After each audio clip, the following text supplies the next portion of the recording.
महिन्याच्या दुसऱ्या आठवड्यात 10वीचा निकाल लागणार आहे। लवकरच निकालाच्या तारखा जाहीर केल्या जातील। महाराष्ट्र राज्य माध्यमिक उच्च माध्यमिक शिक्षण मंडळानं ही माहिती दिलेली आहे। तर बघा, तुम्ही 10वीचा जो निकाल आहे तुम्ही कशा प्रकारे ते बघू शकता एसएससी बोर्ड महाराष्ट्राचा। तर पहा, सर्वात आधी तुम्हाला इथे ब्राउझरमध्ये यायचं आहे आणि ब्राउझरमध्ये आल्यानंतर तुम्हाला इथे सर्च करून घ्यायचं आहे महा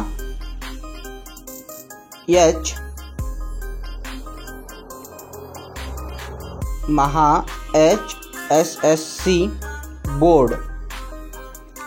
त्यानंतर बघा, असं सर्च केल्यानंतर तुम्हाला इथे जे बोर्डची वेबसाईट आहे ती इथे सजेस्ट होणार आहे। बघा, 1 नंबरवरती एसएससी बोर्डची वेबसाईट जी आहे ती सजेस्ट झालेली आहे। त्यानंतर या वेबसाईटवर क्लिक केल्यानंतर तर तुम्ही इथे बघू शकता, बघा नेटची जे स्पीड आहे ती स्लो आहे मित्रांनो। तर पहा, त्यानंतर तुम्ही इथे बघू शकता की HSC एक्झामिनेशन फेब्रुवारी 2025चा रिझल्ट बघा इथे दाखवत आहे। या टॅबप्रमाणे सेम जे आहे एसएससी एक्झामिनेशनचा रिझल्ट बघा इथे दिसणार आहे।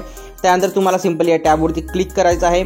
टॅबवरती क्लिक केल्यानंतर जेव्हा जे आहे 10वीचा निकाल लागल्यानंतर इथे एसएससी बोर्डसाठी इथे टॅब ओपन होणार आणि इथे बघा तुम्हाला सीट नंबर म्हणजे तुमचा रोल नंबर इथे टाकायचा आहे। त्यानंतर जे आहे आईचं नाव बघा इथे टाकायचं आहे आणि व्ह्यू रिझल्टवरती सिंपली क्लिक करायचं आहे।